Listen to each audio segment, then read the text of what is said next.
Bien-aimés dans le Seigneur, nous avons la joie de prier le psaume 119, qui est un psaume merveilleux. Alors, la liturgie nous propose de méditer et de prier sur les psaumes, sur les versets 165 à 176. Bon, nous avons étendu parce que sinon c'est de 165 à 175. Mais pour qu'il y ait une coordination des enseignements, eh bien, nous avions pris de 161 à 176. Alors, de quoi nous parle le psaume 119? Il faut bien que nous nous imprégnions de ce que nous présente ce psaume. Eh bien, le psaume 119 nous présente le mystère et la merveille de la loi de Dieu. Ce psaume est le plus long de tous les psaumes. Il compte 22 sections ou strophes.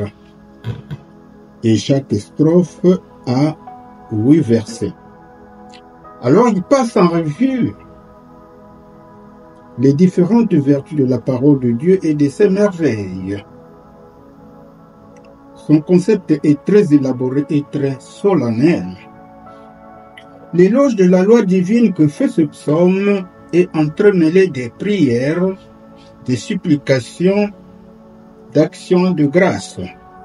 Cependant, il n'y a pas une marche bien accentuée de la pensée dans une direction déterminée.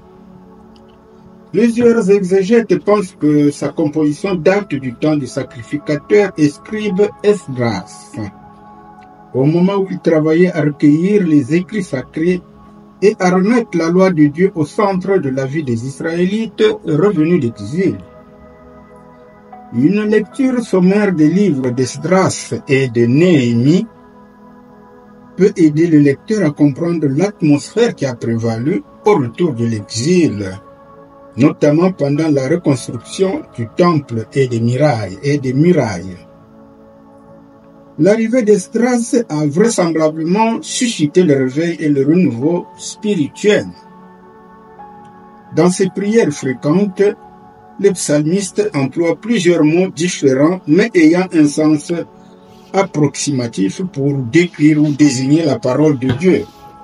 Alors, dans ce psaume, la parole de Dieu est tantôt appelée la loi de Dieu, les commandements de Dieu, la parole tout court, les voies au sentier, les ordonnances ou décrets, les instructions au témoignage, les statuts, les préceptes, les promesses, les jugements ou les règlements.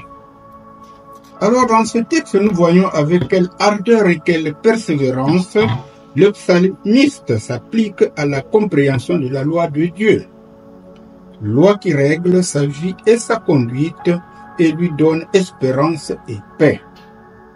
Alors, pour aider les lecteurs à mieux se situer dans l'exploitation du texte de ce très long psaume, nous avons essayé de donner une idée maîtresse à chaque section.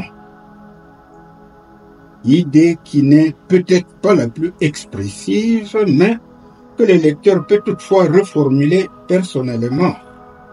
Alors nous allons voir l'idée qui caractérise chaque section. Retenons que nous avons sélectionné 22 sections.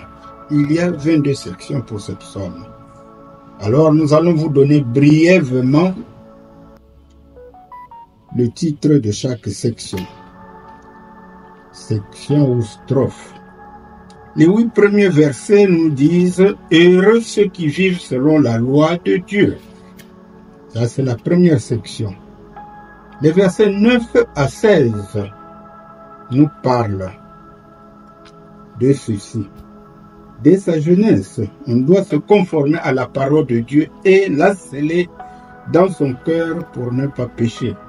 Alors, le verset célèbre là, c'est le verset 11. Donc, c'est la deuxième section. La troisième section va du verset 17 au verset 24.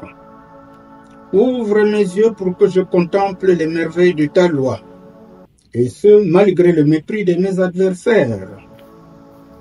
La section 4, qui va des versets 25 au verset 32. Fais-moi comprendre la voie de tes décrets. Je m'attache à tes instructions. La section 5, qui va des versets 33 au verset 40. Garde-moi dans ta fidélité. La section 6, qui va des versets 41 au verset 48. Le fidèle implore la grâce de confesser sa foi sans crainte et avec joie. Les versets 49 à 56, qui est la 7e section, en face du mépris, la parole de Dieu est la consolation du fidèle. Les versets 57 à 64, 8e section, la bonne part du fidèle, c'est d'obéir à la parole de Dieu. 9e section, des versets 65 au verset 72. L'humilité nous amène à la vraie connaissance de la parole de Dieu. La 10e section, des versets 73 à 80. Dieu afflige, mais il témoigne aussi sa compassion au peuple, de manière à confondre les impies. La section 11, versets 81 à 88. Angoisse redoutée et nouvel effort de foi. La section 12, les versets 89 à 96. Ta parole subsiste éternellement et ta fidélité demeure d'âge en âge. La section 13, des versets 97 à 104. Les versets 97 à 104. Combien ta loi est douce à l'âme fidèle, elle donne la vraie sagesse. La section 14, les versets 105 à 112. Ta parole est une lumière sur mon sentier. En possédant une telle lumière, le fidèle est résolu à observer la loi de Dieu, quoi qu'il puisse lui en coûter. Et bien sûr, le verset phare, c'est le verset 105. Ta parole est une lumière sur mon sentier. La section 15, les versets 113 à 120. Une seule chose est à redouter, c'est le jugement qui atteindra ceux qui auront négligé la loi de Dieu. La section 16, des versets 121 à 128, appelle à Dieu du fidèle persécuté pour son attachement à la loi de Dieu.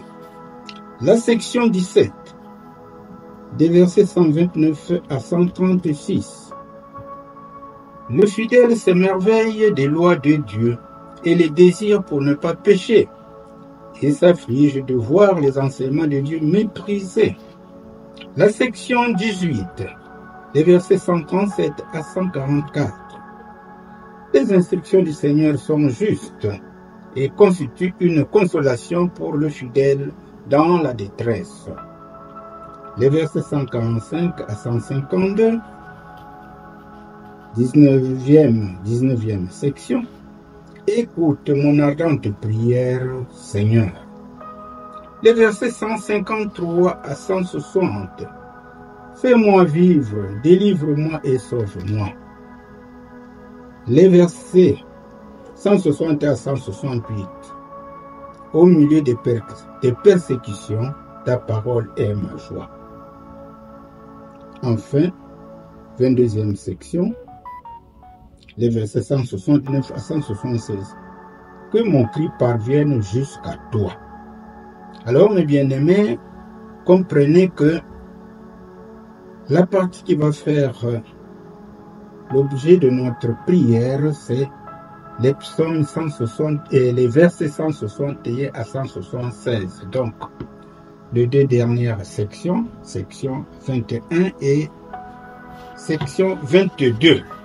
Il y a quelques versets clés que nous voulons vous indiquer qui sont nécessaires à connaître. Le verset 11. les versets 18, les versets 27, les versets 36, les versets 54, les versets 76, les versets 98, les versets 103, les versets 105 et les versets 162. Essayez de lire ces versets, vous comprendrez que c'est nécessaire de les avoir constamment en tête, en mémoire. Alors, à présent, mes bien-aimés dans le Seigneur, prions cette partie du psaume 119, les versets 161 à 176, avec les paroles de la Bible du Sommeur. Prions.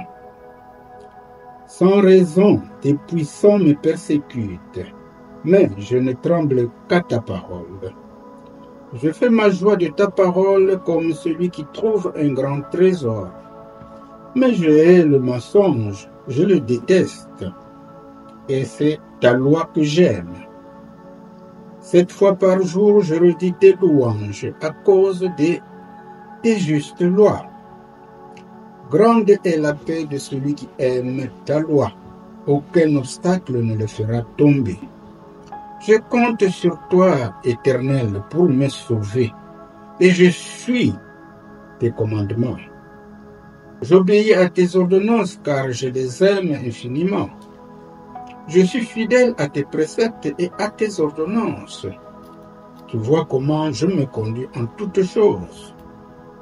Que ma prière, ô Éternel, parvienne jusqu'à toi. Donne-moi du discernement conformément à ta parole. Que ma supplication parvienne jusqu'à toi. Délivre-moi selon ce que tu as promis. Que la louange jaillisse de mes lèvres, car tu m'enseignes tes ordonnances.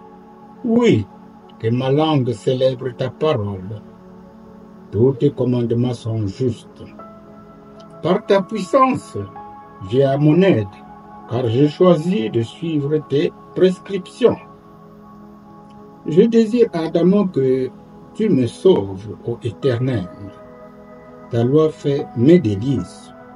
Oh, que je vive pour te louer, et que tes ordonnances me soient en aide. Je suis errant comme une brebis égarée. Oh, viens chercher ton serviteur, car je n'oublie aucun de tes commandements. Amen. Alors, chacun de nous peut actualiser cette partie de la prière du psaume 119 avec ses propres paroles. Que Dieu vous bénisse. Likez, commentez, partagez et restez connectés à notre chaîne pour que tous nous apprenons ensemble à comprendre les psaumes avant de les prier, pour que nous soyons comme les chrétiens des Bérets. Que Dieu vous bénisse.